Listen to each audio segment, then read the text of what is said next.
And now we'll hear the opening statements of up to 3 minutes. John, would you like to go first, please? Hey, good evening. Thank you for coming out. Hi, my name is John Greene. I'm running for Shasta County Sheriff. I'm a local for the last 40 years. Grew up in Happy Valley for my teenage years, went to West Valley High School. I'm married for 34 years. I have 3 adult children and 5 grandchildren. We lived in the same residence for 31 years, so I'm here to stay. I'm not going anywhere. I ran for sheriff last time because things needed to change. My priorities at that time are the same as they are now.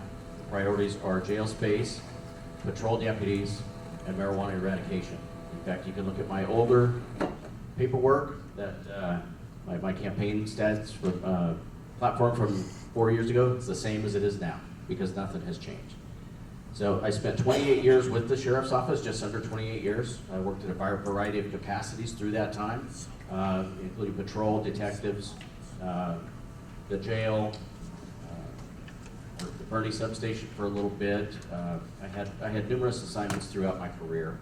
I'm a well-rounded candidate for sheriff, and I have nothing but love for Shasta County, and that's why I'm running again to be your sheriff. Thank you. Thank you. Mike?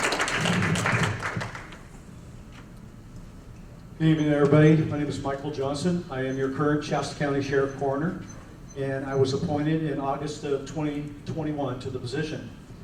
I have 26 years total of law enforcement experience, and the past 14 years of those law enforcement experience have been serving in the executive level as a chief of police. I was chief of police in a little prison city called Ione in Amador County for 5 years, and then I tested and came to the city of Anderson here in Shasta County for the last 9 years as your chief of police. I have some educational background. I have a master's in criminal justice. I have a bachelor's in biology, wildlife management. I'm a graduate of the FBI National Academy in Quantico, Virginia. And I hold all 6 peace officer standards and training certificates offered by the oversight state in this agency. I am running for sheriff because, and took this job as sheriff initially, because I wanted to make a change in a bigger footprint in Shasta County. I'm a proven commodity for you. I turned Anderson around, and not just me, the men and women that I work with work together to turn that agency around, that community around into what it is today, which I'm happy when I hear people boast about it being the safest city in the North State. Me and the team of people that worked hard to get it there take a lot of pride in that, and that's through progressive and proactive law enforcement. And that's what we want to bring to Shasta County Sheriff's Office and to the whole county. We want to start being proactive, we want to start being more progressive, and we want to take a hold of the bigger footprint of Shasta County and make it to its full potential. I am married also of 29 years. I have 2 boys, a 34-year-old and a 24-year-old. I love hunting and fishing most of all, and dog training, and that's really my passion. And I tell you that because that is really who I am. I am the county sheriff. That's a position I hold. It's a position I serve in the organization, but who I am is just who I told you I am. I'm a husband, I'm a father, I'm a hunter, and I'm a dog trainer. And that's what I do when I actually get some time off, and I enjoy doing very much. I appreciate you all coming here tonight. Appreciate you being interested in Shasta County politics and especially this upcoming election. Thank you. Thank you, Mike. Now, Mike, you can continue to stand. You can continue to stand if you like, because you get to answer the first question. What I have done here tonight is I've tried to divide the questions up so that we're going to go in some kind of logical order. First, we're going to talk about the coroner's office. Second, we're going to talk about Yippee Skippy the jail. And third, we're going to talk about other things that the sheriff does.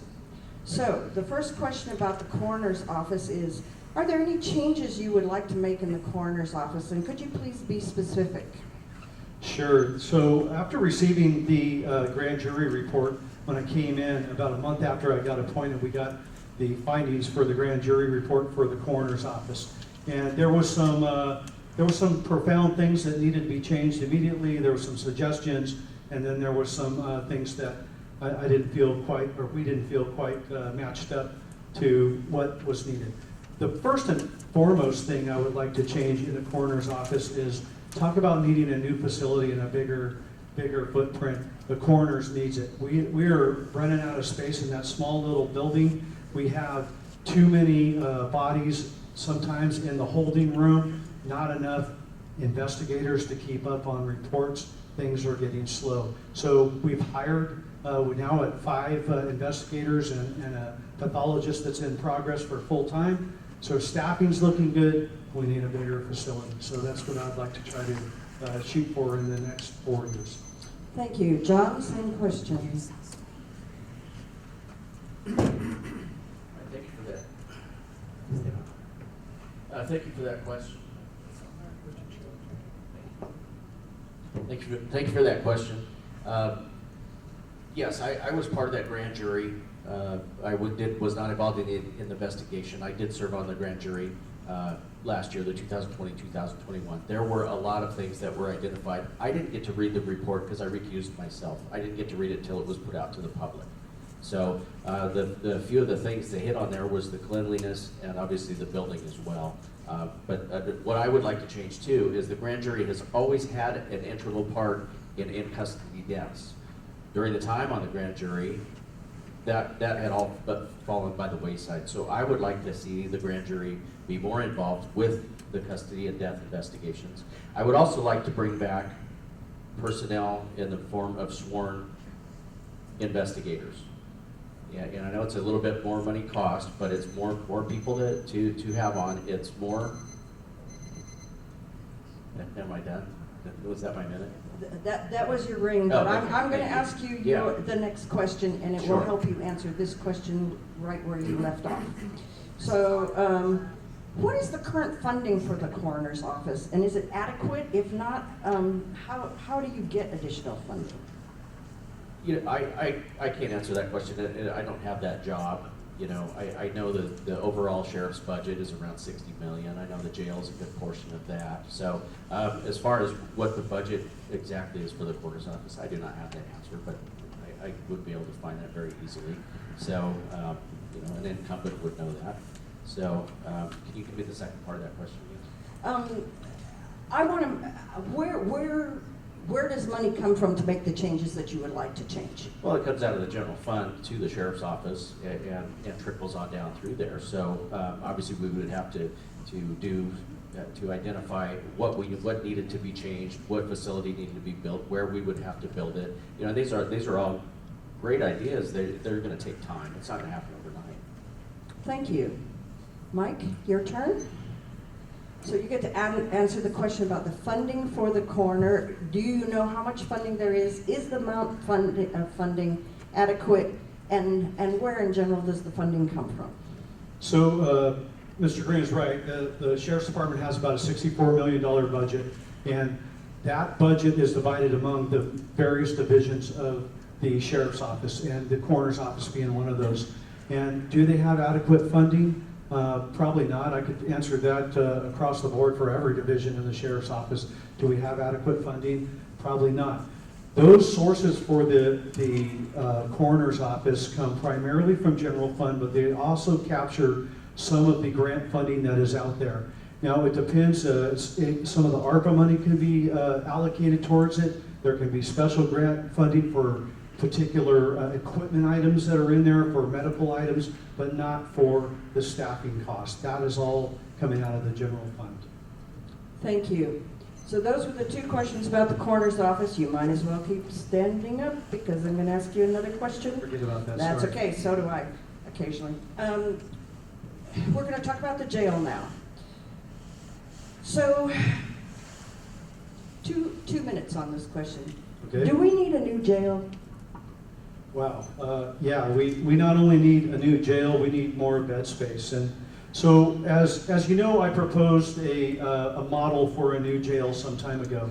And I'd like to tell you that nobody else was proposing anything, and so I came up with an idea to get us started. And it's not the end all for what we need, but it is somewhere I hope we go.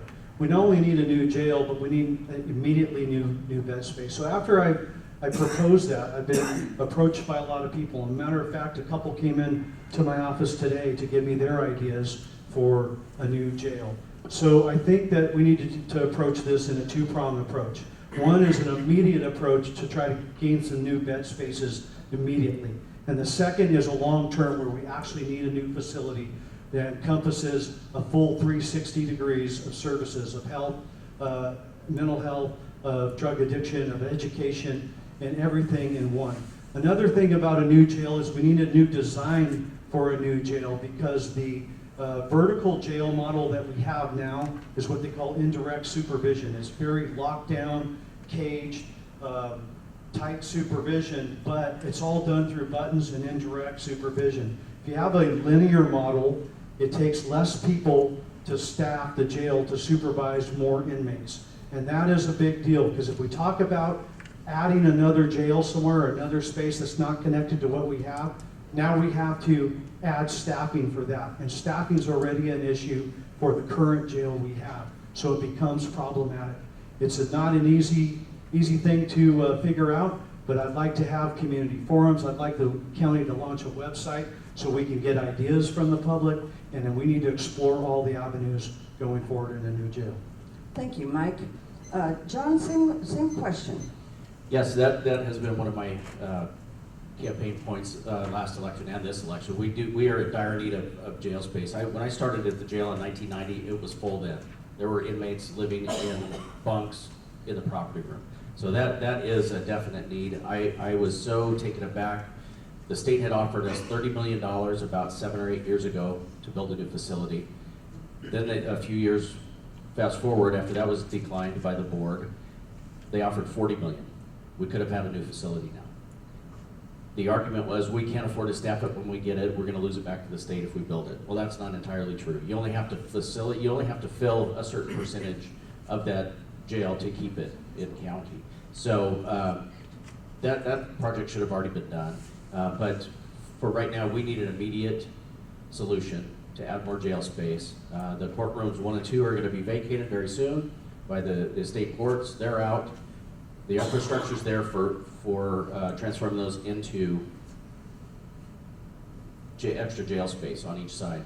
The middle facility too could, like Mr. Johnson said, we do need services. We need mental health services. We need addiction services for the people who are out there suffering from that and want the help. I think that facility can be transformed into that in a very rapid time. Thank you.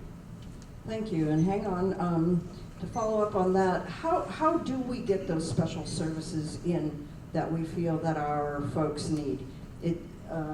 I know that it's hard for staffing and so on, but with AB 109, there should be money there to do some rehabilitation. So I'd like to hear what your ideas are on what we need and how we would do it. Well, for the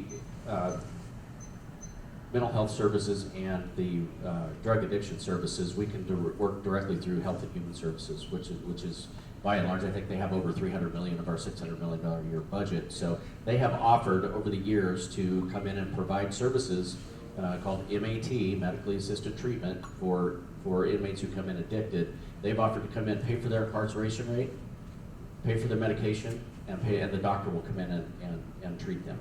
I don't know why that hasn't been done. It was offered 6-7 years ago, and it's just kind of fallen by the wayside. So that needs to be implemented rapidly.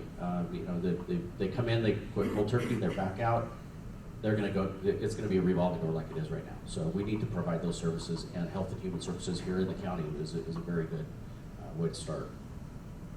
Thank you, Mike. Same question. The question again was, please? The question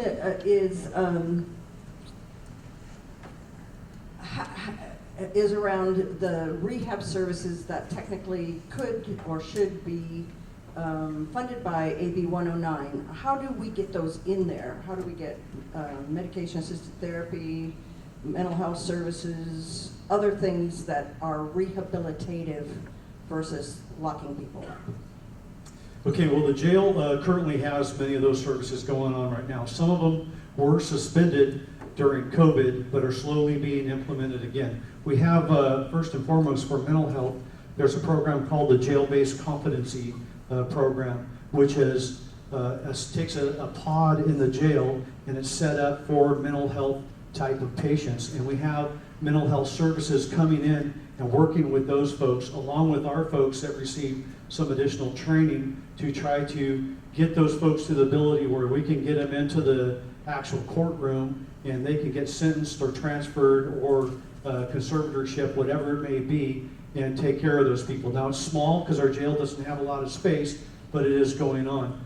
The WellPath, who is our medical people that we contract with that works out of the jail, runs the drug and alcohol portion of the addiction that's going on there.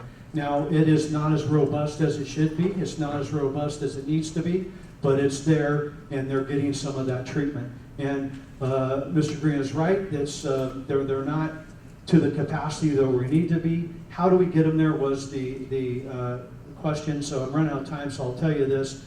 It needs to be a cooperation between HHSA, some of the nonprofits, us, the AB 109 monies, and all the other monies that the state is aiming towards law enforcement has a component of either mental health, drug addiction, or some type of services. It's not the old days where we can just simply lock everybody up anymore. There's bail reform, and they've decriminalized a lot of these laws, so we have to be creative in finding a way to get these services in. Thank you very much. Along the same lines, you get to answer again first. Second question. Along those same lines, one of the things that we hear is that you have prisoners that are taking up our Shasta County jail space that come from other counties. How does that work? I mean, why do we have strangers among us when we don't have enough space?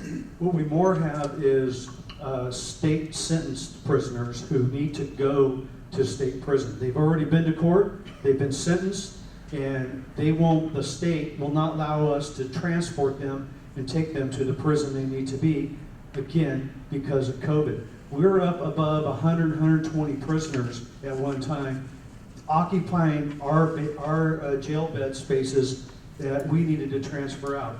Now, as of this week, we're down to 50, and we're supposed to be able to send 15 more prisoners this week, which will knock it down to 35. Every time we can transport them out, we're doing it as fast as we can, folks, because we need our jail space for our own local prisoners and our own local crooks. Thank you. Comments, John? Same question. Use of jail space. Yes, well, since we all know AB 109 and Prop 47 a few years ago changed dramatically how we dealt with our local inmates. And it used to be you were sentenced over a year, you go to state prison. Now, if it's a nonviolent felony, which a lot of them have been reduced by Prop 47 at the time, now it's incumbent upon the county to house those inmates. And so we needed to grab that money when they offered it to build more space. We didn't, and I can guarantee you that won't happen again when I'm sheriff. We will take every bit of money we can from the state, and we will have a new facility. Thank you. Next question, John, is yours also. There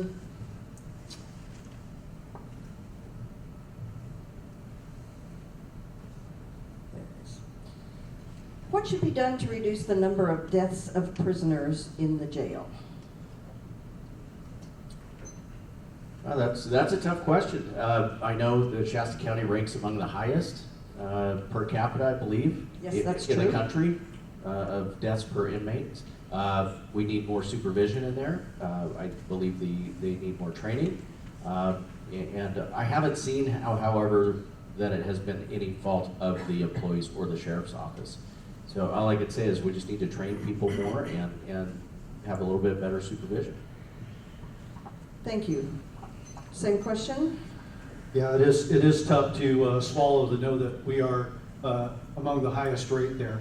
So part of that is the design of the jail, which I spoke of before, which is the indirect supervision, which is not allowing the one-on-one contact with the correctional officers and the inmates, which changes things dramatically. The other part of that is a lot of the inmates that have committed suicide in our jail or otherwise perished have severe mental health issues, and that is goes back to the point of why we need these services in there, or drug problems. That's the other one that we get as far as those deaths go. So we need to do a better job. That's plain and simple. But some of that comes from changing up the way we do things and looking for a little bit of a progressive answer. Thank you. Next question. People talk about the jail and they talk about it as a revolving door. Could you comment on the revolving door and what those issues are, and is there a way to work with other law enforcement agencies to help that problem? Yeah, it's there's no doubt about it. It is a revolving door. That's one of the frustrating things, and that's why we say we need immediately some more beds and jail space, so it's not constantly a revolving door. There is another component to that as well, though, when you talk about bail reform and decriminalization of some of these laws and the rights that are imposed on us all to deal with these criminals. We can't just simply lock up the low-level people and hold them for as long as we'd like to anymore. There's term limits on that, and there's rights afforded to them. So that makes it difficult, but if we get back to the same old concept that has worked in law enforcement for years, and that's we just need to be more aggressive, go after them, and keep booking them into jail until they get sentenced and get something to stack up where we can hold them. Thank you. Same question, John. Revolving door. Yes, the revolving door. Yes, it. When I started in the jail back in 1990, there were people doing 6 months for driving on a suspended driver's license. We were packed at that time. So over the years, Title 15, which is the state code that governs inmates and their rights and the amount of supervision they need and things like that, and how long you can keep them in certain circumstances, it needs to be changed from the state level down. The voters need to push back on the Prop 47, and we need more jail space. It comes down to that, or we're just going to continue to have this revolving door. Okay, hang on to your microphone. And I've sort of asked this question before, but I'm going to ask it again. If there were 3 things that you could change around about the jail, 3 things, what would you change?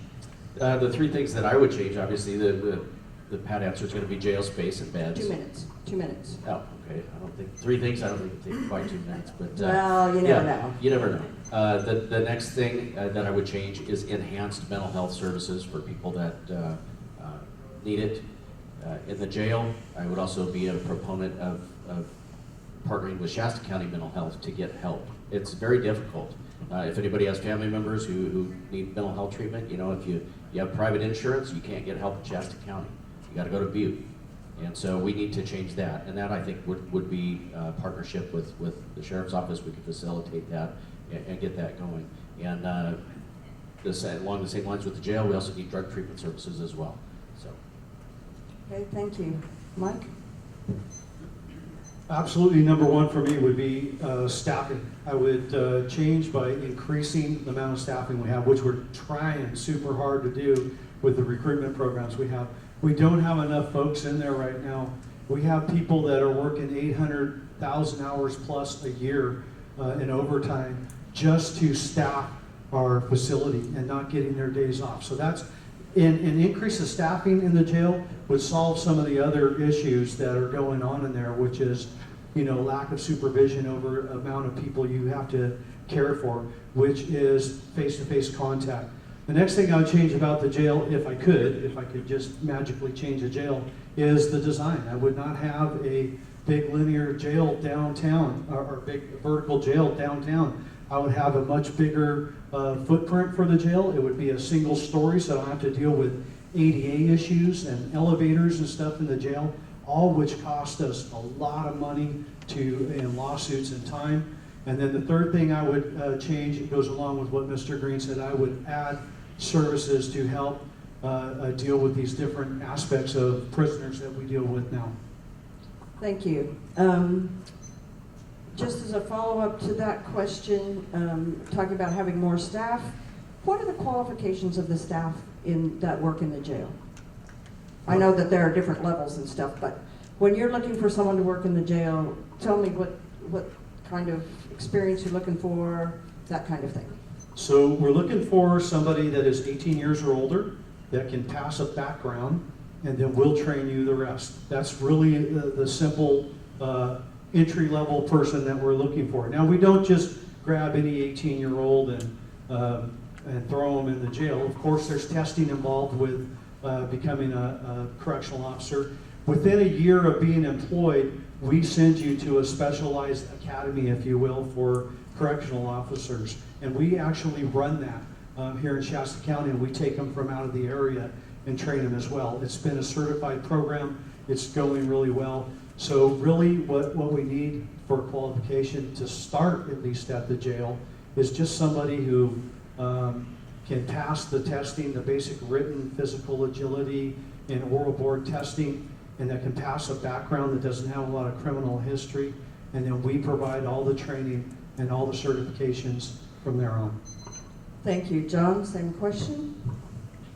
Yeah, I can add very much to that. I mean, those are the basic qualifications that you would go through. But I believe to attract more people, we need to advertise it. We need to get out there. We need to offer them more money. The signing bonuses were a good start, but when you look at neighboring agencies with signing bonuses, they pale in comparison. I believe Reading PD, I know it's not jail staffing, but Reading PD, I think by June, they have 12 new hires that are going to be starting. Yeah, And they have a they have a signing huge bonus signing of bonus. So 40,000? with the state budget projected of about a $75 billion surplus this year and a $30 billion projected next year, I think we need to make our bid for more money to attract people up here. Thank you. That pretty much finishes the jail questions, but we have really a lot of other questions here to cover. John, you'd be first on this. So, if you were to take over the sheriff's office, talk to me about, I know that there are procedures within the office. I'm not talking about technically the procedures, but what would you be looking for in a sheriff's officer? In a deputy sheriff? In a deputy sheriff. Okay. Yeah, obviously somebody who's 21 and can legally possess a firearm. That's a good thing. Likely looking for the perfect candidate. We're so diverse nowadays with the younger generation, so we have to be cognizant of that. But obviously somebody who has a clean background, physically fit, 21 years old, good head on their shoulders, passes all the appropriate medical, psychological, and background checks. And like I said, we need to advertise. We need to appeal to these individuals in a different way than we used to. I mean, when I got hired, I was like number 86 out of 280 that had applied at that time. Now we get maybe 10 on a good application. So we need to advertise more. We need to get out to the public and look for those quality individuals from within our area as well as others. Okay, thank you. Mike, that question? Yes, thank you. So the absolute ideal candidate, if you ask what I'm looking for, is a lateral transfer that has at least a couple years under their belt from another agency and wants to come into our agency. We just hired one today, matter of fact, and swore him in, and it's a great thing to get somebody with experience. That's the ideal candidate. Probably the second ideal candidate that's not a lateral is a male or female that is anywhere from the age of maybe 25 to 35, because that person usually comes with life experience, and life experience is a big deal. When we are talking about recruiting now, we have such a young department and such young guys that we're missing that middle ground of life experience and experience, period. So that's what we're after. We do have a recruiting team that goes out and recruits on a regular basis. We advertise in magazines, we advertise on social media. We're doing everything we can. We sell the area as best we can to get people here. But we have a lot of competition. Thank you. And you're going to answer the next question first. So now we are moving on to sheriff as a whole, other sheriff activities. So the first question is, just what is a constitutional sheriff? Yeah, that's there's a lot of different definitions of that. It ranges just like in politics. You have the right wing and the left wing and everything in between. Constitutional sheriff, you have the same thing. But in a nutshell, a constitutional sheriff is a sheriff that puts first and foremost your life, property, and constitutional rights of every person equally across the board. When we take an oath, we take an oath to uphold the United States Constitution and the Constitution of the state of California, the first being the bigger priority. And so when you talk about constitutional sheriffs, that should be first and foremost in your mind. I went to a training of Richard Mack here about a month ago, who is probably the icon for constitutional sheriffs, and it was a real eye-opener for me. I got gained a lot of respect and knowledge in that process of finding out what the responsibilities are of a constitutional sheriff. Thank you. John, same question.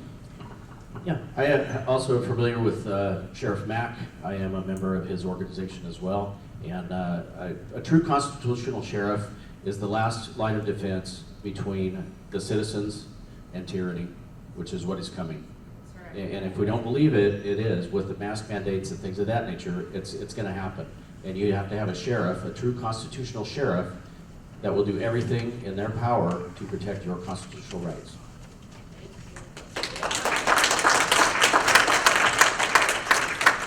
You can stand back up because you get to answer another question. Could you please detail what you think should be done to eradicate marijuana in our community?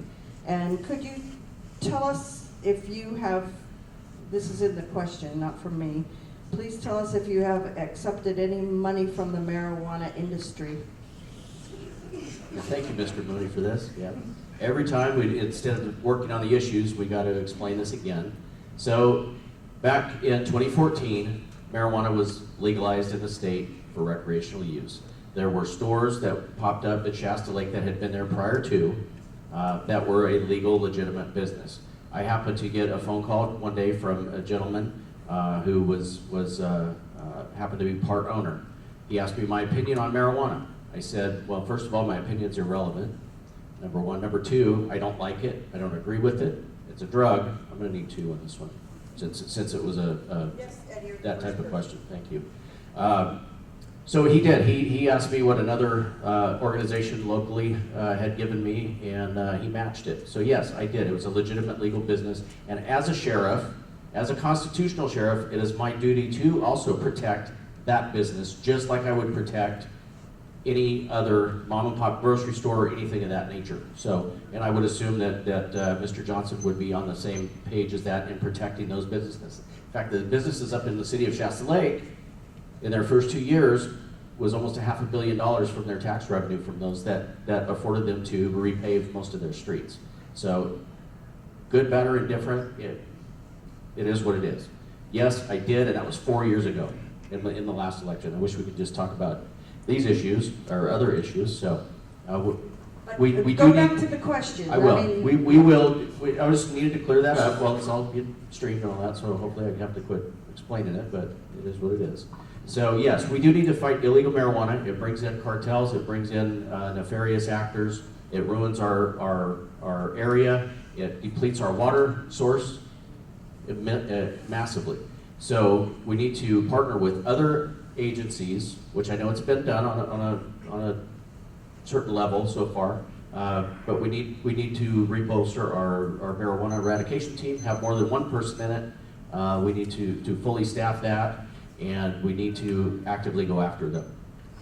thank you. Same question, 2 minutes. Can you repeat it again, please, Susan? Well, let's repeat it again. I have to find it again. Here it is.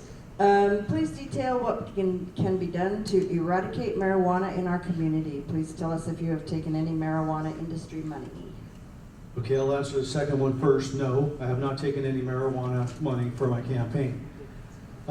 First, what can be done is we need a marijuana eradication team, not just the people that are doing it on overtime. But with that being said, that was a promise that I made when I accepted this position as sheriff.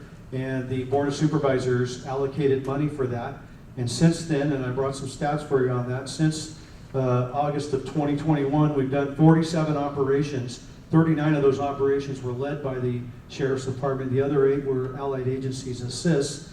We have 4 of those operations, over 40,000 plants eradicated, 3,400 pounds of processed marijuana have been seized, 27 firearms, and over $50,000 cash.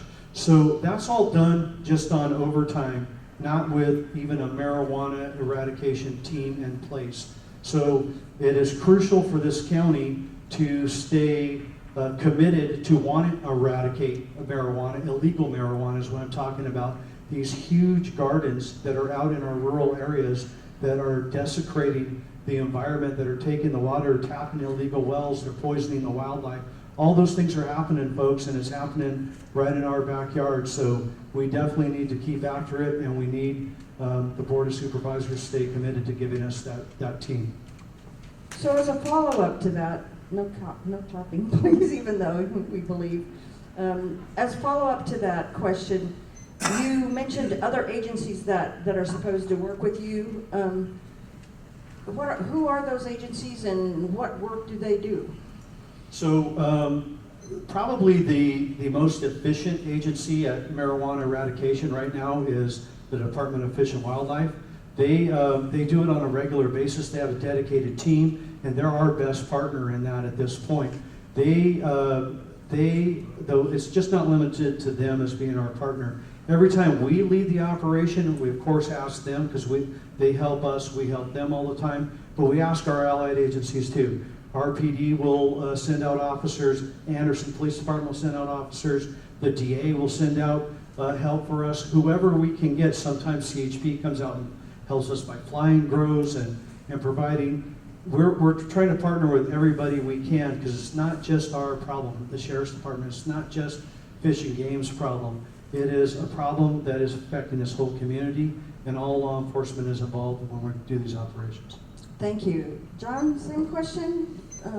Just asking about what the other agencies, what the expectations are in dealing with marijuana.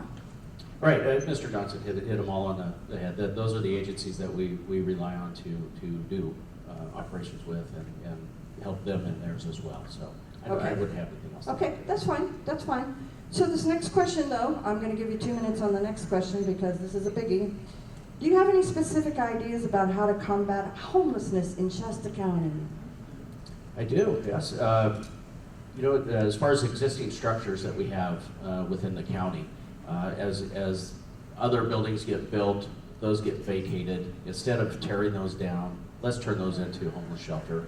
Part of the courtroom after the new jail's built. I know, and nothing's going to happen overnight. Any new facility is going to take 5, 7, 8 years to build. So, but we need solutions now. And with the courtrooms being emptied, there's some for services, possibility of partial homeless shelter, things of that nature that the county can actually run. There's money there through HHSA. We need to take advantage of it. Thank you. Same question. Yeah, I do. My plan for dealing with the homeless comes the same way as it did in Anderson, and that is holding them accountable and not giving them free stuff and expecting nothing. The homeless, a large percentage of the homeless population are homeless by choice, not by circumstance. Now, the ones that are by circumstance and need help, I'm telling you, every single agency in this county is willing to step up and get them that help and get them to the resource they need. But the ones that are just choosing to live by the river and erect a tent and defecate and make a mess everywhere, they need to be held accountable. They need to be charged, booked into jail. Their stuff needs to be taken from them, and we need to get a program in place where they have to give back. It's nothing for nothing. When we keep offering free services to people and expecting nothing in return, the problem's just going to get bigger. So I agree that I don't mind the homeless shelters. Jonathan Anderson here locally runs a great shelter. It's not a nothing for nothing program there. He makes them abide by rules, and he makes them be productive, get education, whatever it may be, and it works out good. And what you find is the people that don't want to follow the rules, who don't want to help become a member of this society, they don't go to Jonathan's shelter, and they're out on our river or camping in front of our businesses and causing problems. Thank you. Next question, we're going to really change topics here. How do you plan in participating in the in addressing the school to prison pipeline that's in our county? Juvenile delinquency issues, just juvenile problems. You know, we have a lot of kids that are in that pipeline. Yes, we do. So first and foremost, probably the most successful thing that I've been a part of is helping erect the Child Legacy Center, which is a center of combined of all the agencies that serves the children and gets involved with the families and helps some of those problems, systemic problems of the ACE scores that these children have and early intervention and helping out. But I'll tell you, as far as like in the school and law enforcement's role with kids, it has changed drastically. We talked about AB 109 and Prop 47 and 57 and all those.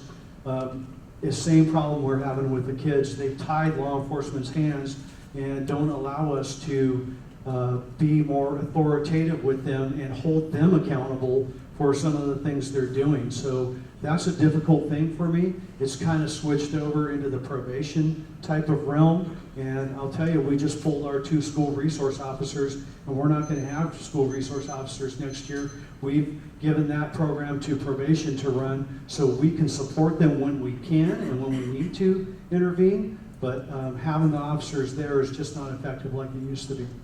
Thank you. John, same question? Yeah, thank you.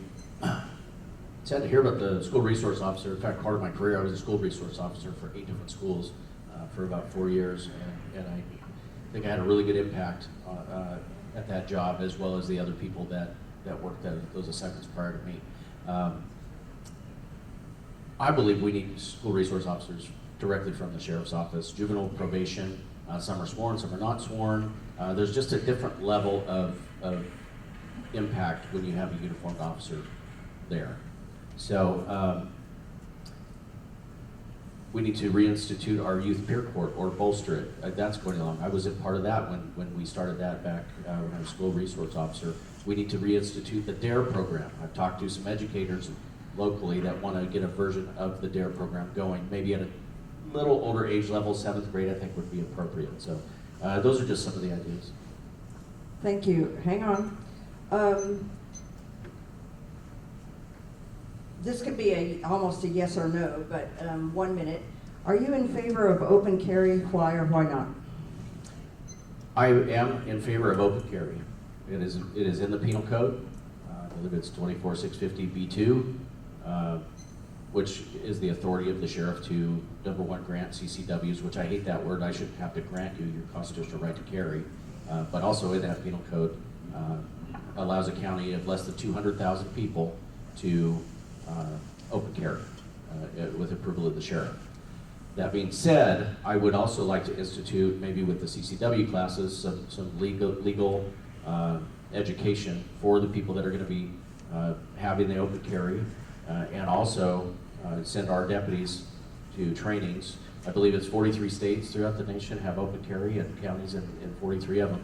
I'd like to reach out, find out what training the officers went to, because and get ours going there on how to deal with open carry issues. Thank you. Mike, open carry. I used to be a hard no on this. I wasn't for it, and I wouldn't say I'm a yes for it at this point. But I will tell you this: there's 2 key lawsuits before the Supreme Court on this, and they may determine whether California can go ahead and take that step and become a open carry state. So one is Bruin versus the state of New York, which will have an impact on us, and the other one is Baird versus California. I think it's California. That one's at Supreme Court level too. So I'm kind of waiting to see where those come out. I have done some research on it. I told you it used to be a hard no.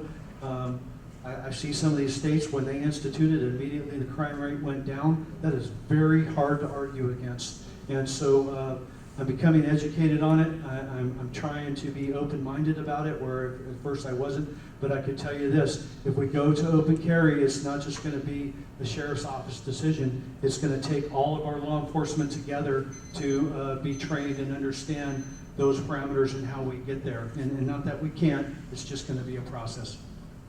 Thank you. And to be honest, we have about 6 minutes left, so I am going to ask you to do your closing now, Mike. Okay, thank you. So I appreciate your time, everybody coming here and listening to us. I'm happy to field any more questions that you might have outside of this. I was appointed as a sheriff in August 2021. I want you to know about that process is I did not choose that process. I did not decide to appoint the sheriff. I merely competed for it and was appointed. And the reason I was appointed is because I'm the best qualified, the most experienced, and the right fit sheriff to serve Shasta County. And I have, since being there, earned the unanimous endorsement of the Deputy Sheriff's Association and the unanimous endorsement of the Sheriff's Administration Association.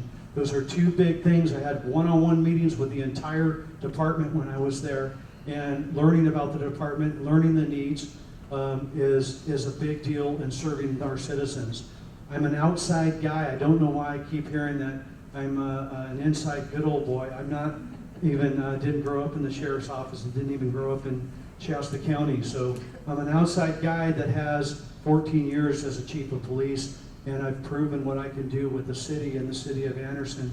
I could do the same for you here in Shasta County. I hope you'll vote for Johnson for sheriff in this election. Thank you. John, your closing statement.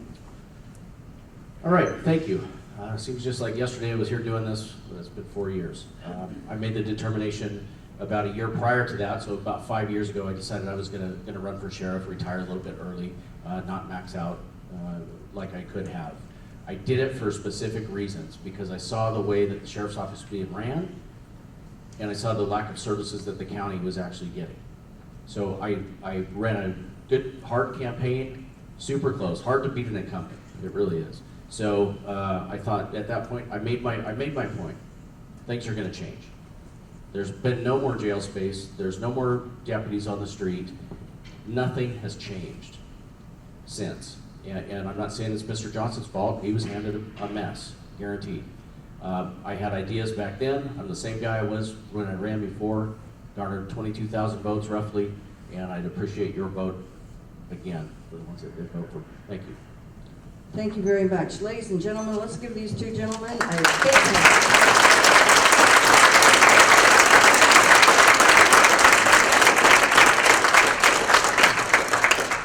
This is a hard job to sit up in front of people and get asked all these questions, some of which you anticipated and some of which you didn't. And I just want to thank you, gentlemen, for being here tonight. Can I have one quick request from everybody, since both John and I failed to do it? Can we stand up and say the Pledge of Allegiance? Yes. Flag's right inside this door. Yeah.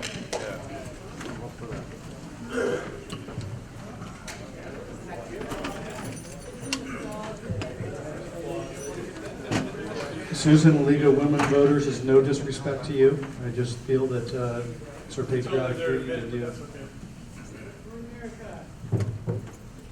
Pledge allegiance to the flag of the United